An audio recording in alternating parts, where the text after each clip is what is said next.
நாம அந்த டெலிபோன் கம்பெனிக்கு போவோம். மறுபடியுமா? எதுக்கு?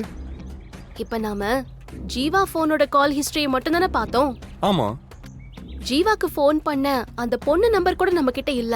அத வாங்கி அந்த பொண்ணுக்கு யார் யாரு எப்ப கால் பண்ணாங்கங்கிற லிஸ்ட் வாங்கி பார்த்தோம்னா உண்மையான குற்றவாளி யாருன்னு கண்டுபிடிக்க ஒரு க்ளூ கிடைக்கும்ல. ஆஹா, அந்த கால் ஹிஸ்டரி எடுத்து பார்த்தா நான் மாட்டிப்பேனே. என்ன யோசிக்கிறீங்க? இல்ல, அந்த பொண்ணு கொடுத்துருக்கிற அட்ரஸே ஃபேக் அட்ரஸ். அப்புறம் அந்த கால் ஹிஸ்டரியில் இருக்கிற ஃபோன் நம்பர் மட்டும் எப்படி உண்மையா இருக்கும்? அதுவும் ஃபேக்காக தானே இருக்கும். நீங்க கேட்டது கரெக்ட் தான். இருந்தாலும் அதுல இருந்து நமக்கு ஏதாச்சும் ஒரு லீட் கிடைக்கும்னு எனக்கு தோணுது. நிஜமாவா? ஆமா, நிஜமா இதுக்கு பின்னாடி யார் இருக்காங்கன்னு நாம கண்டுபிடிச்சிடலாம். ஐயோ, அந்த கால் ஹிஸ்டரி எடுத்து பார்த்தா என் மொபைல் நம்பர் தான் இருக்கும். நான் தான் அதை பண்ணியிருக்கேன்னு மீனாட்சி கண்டுபிடிச்சிருவாளே.